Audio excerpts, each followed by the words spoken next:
జగన్ కోపం. కాబట్టి ఆ విధమైన విభేదం వాళ్ళిద్దరికి ఉంది. పవన్ కళ్యాణ్ నాశనం చేయాలని జగన్ అనుకోలేదు, జగన్ వాళ్ళని నాశనం చేయాలని పవన్ కళ్యాణ్ అనుకో. ఏముంది విభేదం వాళ్ళిద్దరికి? కానీ ఆ విభేదాన్ని సృష్టిస్తున్నాడు పవన్ కళ్యాణ్. పవన్ కళ్యాణ్ మొదటి నుంచి కూడా ఒక సిద్ధాంతాన్ని ప్లాన్ చేసుకున్నాడు. అతను సుదీర్ఘకాలం పాటు కమ్మ కాపు సామాజిక వర్గాల మధ్యన ఉన్న విభేదాన్ని సమసిపోయేలా చేసేందుకు కొత్త శత్రువుని సృష్టిస్తున్నాడు కాపులకి. అది బలిజారెడ్డి అన్నటువంటిది, కాపు రెడ్లు అన్నట్టు. వీళ్ళిద్దరికీ ఏమి లేదు, అందుకోసం వాళ్ళిద్దరు గొడవ పడట్లేదు అయినా కూడా. కాబట్టి రెచ్చగొడుతున్నాడు. ఇప్పుడు ఇతను ఈ మాటలు అన్నాడు అనగానే ఏం చేస్తారు వైసీపీ వాళ్ళు? బూతులు తిడతారు.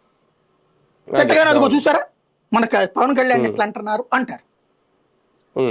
ఆ విధంగా రెచ్చగొడతాడు. ఇప్పుడు చెప్పుచ్చు కొడతా, నేలకేసి నాకిస్తా, నిన్ను నేలకేసి కింద పడేసి పడేసి పడేసి కొడతా, ఇట్లాంటి జగన్ నోట్లో నుంచి ఎప్పుడన్నా వచ్చిందా?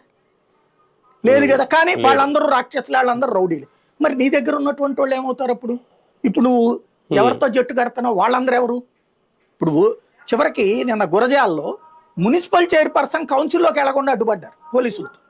అంతకంటే రౌడీజం అధికారిక రౌడీజం ఇది. అంతకంటే దుర్మార్గం ఏమన్నా ఉంటుందా? ఇప్పుడు ఊళ్ళల్లో ఇస్తున్నటువంటి దాని పేరేమంటారు, యూరియా, అధికార పార్టీ నాయకులు పట్టుకుపో